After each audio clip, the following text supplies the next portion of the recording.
My name is Mara Ellis, and I'm 32 years old. I used to think love was supposed to feel safe, predictable, like a quiet apartment on a rainy night, the hum of the fridge, the soft clinking of dishes after dinner, small sounds that meant we're okay. But safety, I learned, is what kills desire. At least that's what Timothy said before he left me. He was standing by the kitchen counter that night, hands shoved in his pockets, his voice steady in a way that made my stomach twist. "You're perfect, Mara, that's the problem." The spatula in my hand trembled. I thought he was joking, the kind of cruel humor he used when he wanted to sound profound, but his eyes didn't even flinch. "You don't get it," he continued, his tone so calm it frightened me. "I can't breathe here. Everything's too still. I need to feel something again." "Timothy," I said softly, my throat tightening. "What are you talking about?" He smiled, but it wasn't kind. It was the kind of smile someone gives when they've already left you days ago, and this conversation is just formality. "Her name's Lena," he said. "She makes me feel alive. She gets me." I could feel every word puncturing the air between us, tiny invisible holes, sucking the oxygen out of the room. I didn't scream, didn't beg. I just stood there, heart pounding so hard it hurt. "You're serious," I whispered. "I am." That was it. No long explanations, no apologies, just a final shrug and the sound of his shoes on the wooden floor as he walked to the door. He didn't even look back. The door closed with a soft click, and somehow that sound was louder than any argument we'd ever had. People think heartbreak starts at the moment someone leaves you. It doesn't. It starts in the quiet, the way silence grows like mold. I replayed everything in my head. Our lazy Sundays with coffee and half-finished sketches scattered across the table, the way he'd call me his anchor whenever his anxiety hit before a show. I'd sit with him on the bathroom floor holding his shaking hands while he whispered he couldn't do it. I'd say, "You can. You always can." He'd look at me with tears in his eyes, whisper, "What would I do without you?" Apparently the answer was Lena. Timothy was a digital artist, brilliant in a scattered, self-absorbed kind of way. I was the steady one, freelance graphic designer. The bills got paid because I made sure they did. Our apartment was small, but warm, a space that smelled like coffee and paint. He used to call it our creative cave. Now it was just a hollow room with ghost outlines on the walls where his canvases had been. I sat down on the couch, still holding the spatula. The absurdity of it hit me. I'd been cooking dinner when my life fell apart. Stir-fry and heartbreak. The air felt heavy, humid, like grief was a physical thing pressing on my chest. I stared at the empty space by the door where his shoes used to be. "He didn't even look back," I said out loud, as if hearing it might make it more believable. That night I couldn't sleep. Every corner of the apartment was a memory. The dent in the pillow beside me, the coffee stain on the desk where he used to sit editing his digital prints. Even the buzzing light above the kitchen sink seemed to mock me, flickering, persistent, irritatingly alive. My phone lit up once. A message from Bella. "Hey girl, just checking in. You okay?" I didn't answer. I didn't want to explain that I didn't even know what okay meant anymore. At around 2 a.m., I finally stood up, walked to the bathroom, and looked at myself in the mirror. My reflection looked fine. Too fine. My eyes were dry, my face calm. That's when it hit me the hurt hadn't started yet. The real pain was patient. It was waiting. 2 weeks later, the apartment was half empty. Timothy had sent a short text. "I'll come get the rest of my stuff next weekend." No apology, just logistics. I didn't reply. I packed what was left of him, sketchbooks, old brushes, a mug with his initials, into a box and left it by the door. When I got home that evening, the box was gone. No note, not even a thank you. There's a particular kind of silence that follows abandonment. It's not loud. It's not even sad. It's sterile. Like a clean wound, no blood, just emptiness. I started filling it with noise podcasts, playlists, the hum of my computer while I worked. Anything but silence. Sometimes I'd imagine what Timothy was doing, traveling with Lena, taking photos in some sun-drenched city, pretending to be free. I'd imagine her laughing too loud, her lipstick too bright, her world moving too fast. And then I'd stop myself, because every time I thought of them, I felt smaller. A few nights later, I found myself sitting on the kitchen floor, the same place where I once held Timothy during his panic attack. The tiles were cold beneath my legs. I remembered how he'd shaken in my arms, whispering, "Don't let me fall apart," and I had promised I won't. The irony burned through me. He was the one who left, and I was the one holding pieces of a life that no longer existed. That night, I made a quiet vow to myself. No revenge, no wallowing. just absence. If he could erase me so easily, I could disappear just as cleanly. I packed a single suitcase laptop essentials sketchpad and moved into a small studio apartment across town. The new place had no memories, no ghosts, just white walls and silence that belonged to me. The first morning there, sunlight streamed through the window, warm and unfamiliar. I opened my sketchbook and wrote one word at the top of the page: rebuild. I didn't know what that meant yet, but for the first time in weeks, it felt like something I could own. That was the day I stopped waiting for him to apologize, the day I stopped being his anchor, and maybe the day I finally became my own. It's strange how life can go quiet without dying. I didn't cry after Timothy left, not once. I thought that made me strong. But silence isn't strength. It's just grief that learned how to hide. My new apartment was a small studio tucked above a noisy noodle shop. The scent of broth and frying garlic lingered through the walls. Every morning, I'd wake up to the clatter of dishes downstairs, pretending that sound belonged to a new beginning. I'd work all day, freelance graphic design jobs, logo commissions, product packaging, anything that filled the hours and kept my mind from drifting toward him. I told myself I was fine. I told everyone I was fine. But the truth was, I had vanished. I deleted my social media, stopped answering calls. Even Bella, my closest friend, had to drive across town and knock on my door to make sure I was still alive. She arrived one evening holding 2 cups of bubble tea and a plastic bag of groceries. "You know ghosts are quieter than you've been lately," she said, half smiling as she dropped the bag on the counter. I forced a laugh. "I'm just working a lot." Bella studied me, her eyes soft but searching. "You're working a lot because you don't want to think." I opened my mouth to argue but stopped. She was right. I had become a shadow wearing my own name. Sometimes, when the loneliness was too heavy, I'd go running. The kind of run that doesn't feel athletic, it feels desperate. Feet pounding against pavement, lungs, burning, heart racing, just to prove it still could. During one of those runs, I passed by a street mural. It was a massive painting of a woman standing in a storm, her hair whipping wildly, her face turned upward. Someone had written beneath it, "Even the wind respects those who refuse to bow." I stopped running. I stared at the words until my breathing steadied. Something inside me cracked, not from sadness, but realization. I'd spent years bending myself to keep Timothy calm, supported, inspired. Maybe it was time to stop bowing. At night, though, my brain betrayed me.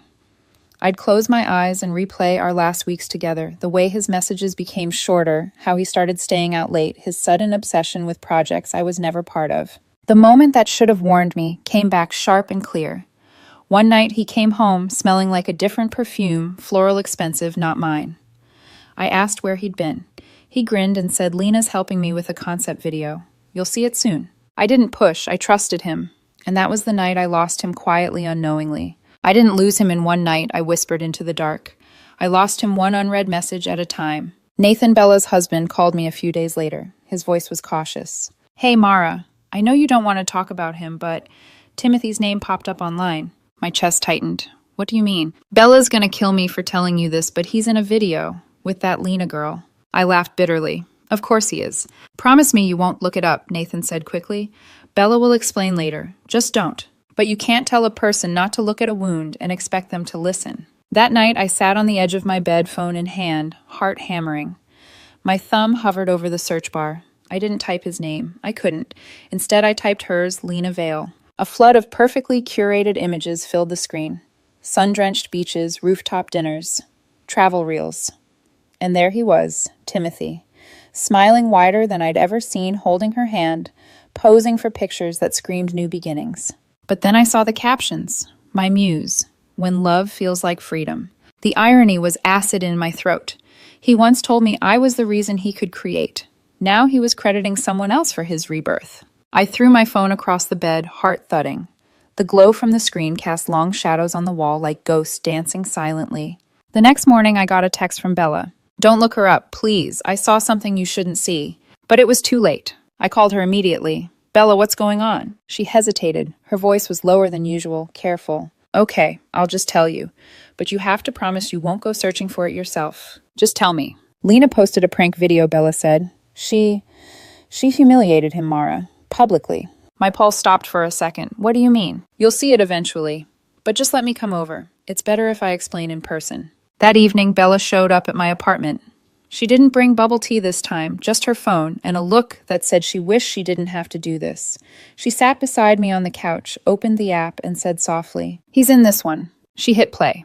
The video began with Lena laughing into the camera. "You guys are not ready for this prank," she said, the screen shaking slightly as she filmed. Timothy appeared behind her looking tired.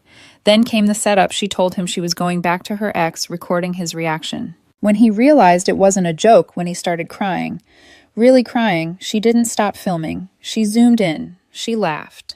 And the internet laughed with her. Bella paused the video halfway through, her voice breaking. "It gets worse, but I couldn't even finish it." I sat frozen, not out of sympathy, not satisfaction, just shock. Timothy, the man who told me I was too safe, who chased chaos because it felt like freedom, was now trapped in the exact circus he left me for. Bella whispered. Mara, he looked destroyed. I swallowed hard, staring at the frozen frame on her screen, his face, mid-breakdown eyes, red, mouth open, in silent humiliation. A part of me wanted to delete the image from existence. Another part wanted to memorize it. Not because I wanted him to suffer, but because it was proof that I didn't deserve what he did. When Bella left, I sat in the dim glow of my desk lamp, staring at my reflection in the window. The city lights outside blurred into streaks of gold. For the first time in months, I felt something like peace. Not joy, not revenge, just release. He had traded comfort for chaos, and the world had finally shown him the cost. I whispered into the empty room. "You always wanted an audience, Timothy. Now you have one." My phone buzzed on the table. Unknown number. No message preview. I didn't need to open it to know who it was. The first text came at midnight. Unknown number. "Mara, please, I need to talk to you." I stared at it for a long minute before pressing the power button and watching the screen go dark. It was the easiest decision I'd made all week. By morning, there were 6 more. By evening, there were 14. I didn't open any of them. A few days passed before Bella called again, her voice a mix of disgust and pity. "Mara, it's worse than I thought. The video blew up millions of views. People are calling it the most heartbreaking prank of the year." I stayed quiet. "Do you want to hear what happened next?" I didn't, but I said yes anyway. According to Bella, after Lena's prank went viral, the comments turned vicious. At first, people laughed. Then they turned on both of them. They called Lena a manipulative narcissist. They called Timothy weak, pathetic, a crying clown. Someone even stitched the video with a cruel caption. "The artist who left his muse now becomes the art." Every platform had a version. TikTok, Reddit, Twitter, even gossip blogs. Timothy was trending not as the next big digital artist, but as a meme. Bella's voice trembled when she said it. They filmed him breaking, and everyone watched. I didn't know what to feel. The part of me that had been humiliated, discarded, wanted to call it poetic justice. But when I closed my eyes, I saw him crying. Not the man who left me, but the boy I once held on a bathroom floor, whispering him through his panic. I sat down by the window, the city glowing beneath me, and whispered to myself, "This isn't satisfaction, it's just symmetry." The universe wasn't cruel, it was just balanced. A few nights later, Nathan sent me a link. I shouldn't have clicked it, but curiosity has its own gravity. The video opened with Lena in tears, not genuine ones. "I just wanted to make funny content," she sniffled into the camera. I didn't think he'd take it that seriously. Her apology was empty, performative. She even smiled at the end, as if tragedy was a brand she could repackage. Then, mid-scroll, a second video surfaced. Someone had secretly recorded Timothy days later, sitting alone at a cafe, head down, hoodie pulled tight. The caption read, "Fallen artist, broken man." I didn't finish watching. I closed the app, deleted the link, and stared at my reflection on the dark screen. There's a kind of sorrow that doesn't hurt, it just exhausts you. For days, my phone buzzed. Unknown number again and again. Each new vibration felt like a knock on a door I refused to open. Then one evening, the buzzing stopped. Silence. I thought it was over until the emails began. From Timothy R. Subject. Please just read this one. I didn't. From Timothy R. Subject, I'm sorry. I didn't know how to come back from it. I hovered over delete for a while, then clicked it without opening. Forgiveness wasn't mine to give anymore. What he wanted was not closure, it was an audience. And I was done performing. Bella came over that weekend with takeout and a bottle of wine. We ate in silence for a while, the movie playing in the background, forgotten. "You're really not going to answer him?" she asked finally. I shook my head. What could he possibly say? Maybe he wants to apologize. I laughed softly. Apologies don't rebuild what people burn willingly. Bella nodded, exhaling through her nose. "You're stronger than I thought." "No," I said, "just finished." Later that night after she left, I sat by my desk and opened my sketchbook. The page was blank, the pencil trembling slightly in my hand. I started drawing, not him, not her, but a window. Cracked glass streaks of light cutting through the darkness. Halfway through, I realized what it meant. Timothy had shattered something in me, yes, but cracks let light in. At around 2 a.m., my phone buzzed one last time. Not a number this time, a contact name I had once sworn I'd never delete. Timothy. I should have blocked him long ago, but part of me wanted to know what he'd write when there was nothing left to salvage. Mara, I ruined everything. You were the only one who ever saw me. I'm sorry. That was all. No excuses, no deflection, just regret. And for the first time, I believed him. But I still didn't reply. I placed the phone face down, turned off the lamp, and let the dark fill the room. The silence didn't hurt anymore. It felt earned. A few days later, Bella sent one final text. He deleted his account. Every video, every photo with her. It's like he never existed. I typed back. Good. Maybe he's finally learning how to be alone. I paused, then added, like I did. And as I hit send, I realized this was what peace actually felt like. Not the absence of pain, but the absence of noise. Grief doesn't end when someone says sorry. It ends when you stop needing them to. By the time Timothy's silence stretched into weeks, I had started to forget what his voice even sounded like. It's strange how something that once felt permanent can fade into background static like a song you used to love until you realize the lyrics were never really about you. Then one morning my phone buzzed again. A message. Then another. Then 3 more. Mara, I know I don't deserve it, but please. Just one conversation. I'm lost. Everything's gone. You were the only real thing in my life. I stared at the screen, watching the dots flicker as he kept typing. My breakfast went cold. He kept sending long paragraphs, apologies, tangled in self-pity, guilt, dressed up as poetry. I didn't reply, not because I wanted to punish him, but because the girl who would have answered those texts, she didn't exist anymore. That night I couldn't sleep. I walked to the window, watching the city from my 5th-floor apartment. The streetlights shimmered against the rain, and for a second, the reflection on the glass looked like him, faint, familiar, fading. I thought about all the times I had forgiven him before he even asked. The little betrayals that never had names, the ignored messages, the late returns, the nights I stayed up worrying while he claimed to be working on his art. Every one of those moments was practice for this silence. And now silence was all I had left to give. The next morning I went for a walk. No destination, just motion. There was a small park near the river where we used to sit and sketch together, back when love was still an idea we hadn't exhausted yet. I found the same bench. The initials we carved into the wood were still there, J plus M. The letters looked childish now, naive. I ran my fingers over them, feeling no spark, no ache, just a faint memory of who I'd been. A notification broke the quiet, another message. I saw your old post today, the one with the coffee cups. God, I missed that morning. I wish I could go back. I locked my phone without reading the rest. That was the difference between who I was and who I'd become. The old Mara would have answered. The new Mara simply walked away. A week later, Bella texted me a screenshot. Timothy had started posting again, but not the same kind of content.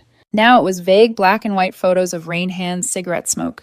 Captions like, everyone leaves, healing is lonely. The comments were full of strangers telling him to stay strong.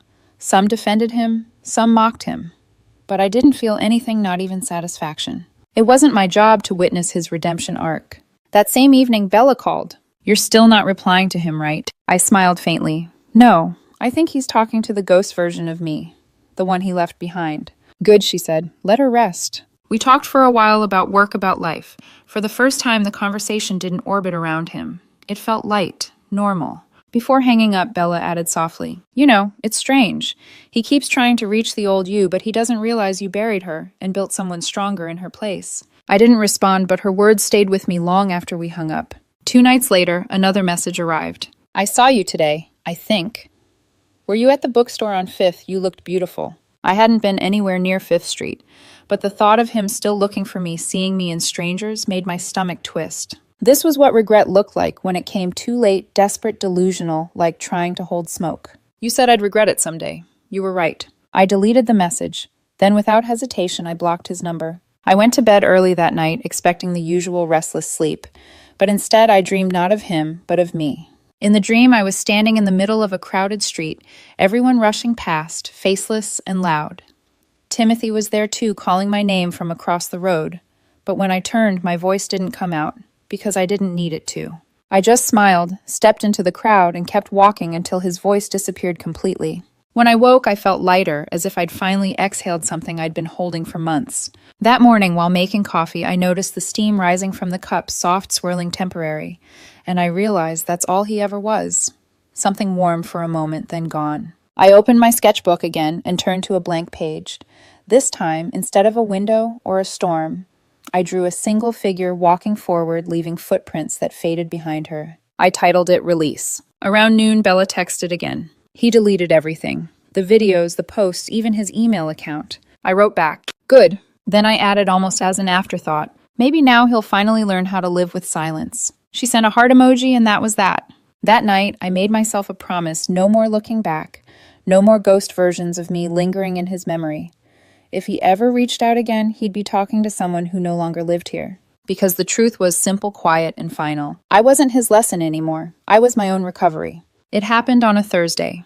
The kind of gray, quiet afternoon when the city feels half asleep. I had just come back from a client meeting, umbrella dripping on the floor, when I saw him. Timothy. He was sitting on the front steps of my building, hunched forward like a statue left out in the rain. His hair was longer, messier. The confident smirk he once wore like armor was gone. In its place, something sunken. My heartbeat didn't spike. My breath didn't quicken. I just stopped walking. He looked up as if he had felt me before he saw me. "Mara." My name left his lips like a confession. I stayed at the bottom of the steps, keeping the railing between us. "What are you doing here?" I didn't know where else to go." His voice cracked. "Please, just 5 minutes." Rain drizzled down between us. The street hummed with distant traffic, a quiet soundtrack to a conversation I never thought I'd have. Up close, he looked fragile, dark circles, cracked lips, the faint tremor of someone running on guilt and caffeine. He clutched a notebook in his hand, edges soggy. I recognized it. The same sketchbook he once guarded like a secret. "I've been thinking about everything he said. About us." "Us," I repeated softly. "There hasn't been an us in a long time." He swallowed hard. "I made a mistake, Mara. The biggest one of my life." I crossed my arms steady. Which part? Leaving me, or turning someone else's pain into performance art? His shoulders sank. He didn't argue. "Lena. She was poison. She used me, filmed me, at my worst, told me it was for content. I thought I could handle it, but I didn't even recognize myself anymore." "You thought she was freedom," I said quietly. He nodded, eyes glistening. "And you were peace. I didn't know the difference until I lost both." A long silence stretched between us. I should have felt triumphant, vindicated something, but all I felt was a strange, calm pity. He rubbed his face, voice breaking. "You were the only one who ever saw me. I didn't know how to love something that didn't hurt." That line landed heavy. For years I'd tried to make his storms gentle, tried to be his shelter, but he'd mistaken calm for emptiness. I looked at him, the rain collecting in his hair, and said, "You know what's funny, Timothy? I used to think love was about saving someone, but now I realize it's about not losing yourself in the process." He stared at me, lost, searching for the woman who used to pull him back together, but she was gone. He stepped closer, voice trembling. "Can we just talk? Maybe have coffee? I need you, Mara. Please." I took a step back. The space between us was small, but it felt like an entire life. "I don't think you understand," I said evenly. "You don't need me. You need to face what you've done and who you've become. I can't fix that for you." "But you were always the one who made me better," he whispered. "No," I said, shaking my head. "I was the one who made you comfortable. That's not the same thing." He looked like he might cry. The sight should have hurt, but it didn't. He had drained every ounce of my sympathy long before this moment. "Mara, I still love you," he said suddenly. "I always did. I just—" "Stop," I cut in softly. "Don't rewrite history to make it easier to live with. You didn't love me, Timothy. You loved the version of yourself that I made bearable." He froze. For the first time, there was no defense, no dramatic apology, just silence. I nodded toward the sidewalk. "You should go. It's cold." "Please," he said again, voice cracking. "I have nowhere else." "Then maybe that's where you'll finally start over." He exhaled a shaky, defeated sound. Then he did something that surprised me. He smiled. Not the smug one. A small, tired smile that almost looked human again. "You really are different," he said quietly. "I had to be." He looked down at his notebook, then back at me. "I drew something. For you." He opened it just enough for me to glimpse the first page, an unfinished portrait. Me, sitting by the window, sketchbook in hand.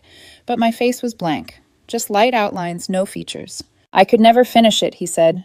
I didn't know what peace looked like. The wind caught his voice, carrying it off before I could respond. I turned toward the door, key in hand. Goodbye, Timothy, I said softly. And this time I mean it. He didn't follow. He didn't call out. Just sat there watching me go as the rain fell harder. Inside, I leaned against the door, breathing slow. The sound of the rain was steady, almost rhythmic, like the universe tapping softly, reminding me it was over. I thought of him out there, soaked and small, waiting for a version of me that no longer existed. And for the first time since he left, I felt something pure and uncomplicated. Relief. I made tea, warm, quiet. The mug was chipped, the light dim, but it felt like home. Outside, thunder rolled far away. Inside, peace settled like dust after a long storm. He wanted closure, maybe redemption. But I realized something simple, almost beautiful, I didn't need either. Because what I had now wasn't revenge or justice, it was peace. And peace, unlike love, doesn't beg to be understood. When I woke the next morning, the rain had stopped.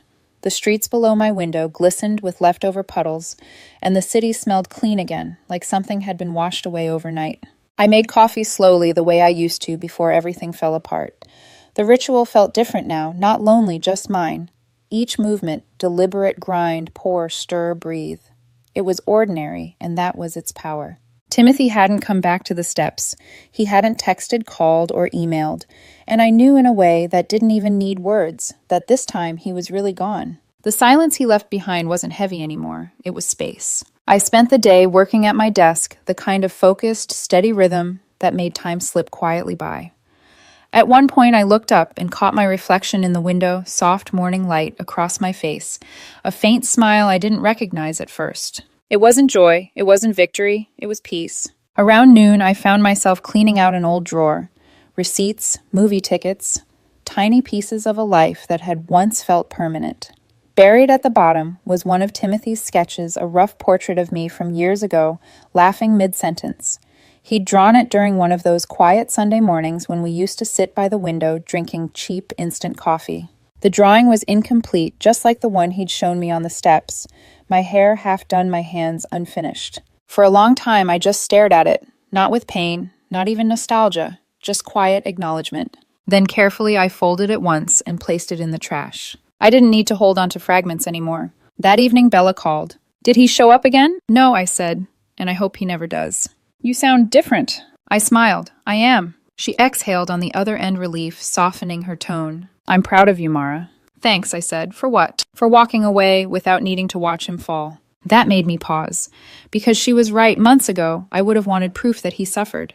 Now I didn't care. Pain isn't always justice. Sometimes peace is the only revenge worth keeping. After we hung up, I turned off the lights and opened my sketchbook. The last page was still blank, the one I'd titled Release. I drew slowly line by line until a figure emerged. A woman standing on a shoreline, waves around her feet, wind pushing through her hair. She wasn't waiting for anyone. She wasn't leaving either. She was simply there, alive, steady, unafraid. At the bottom, I wrote a single word, closure. And for the first time, I meant it. Later that night, I sat by the window again, the city glowing in the distance.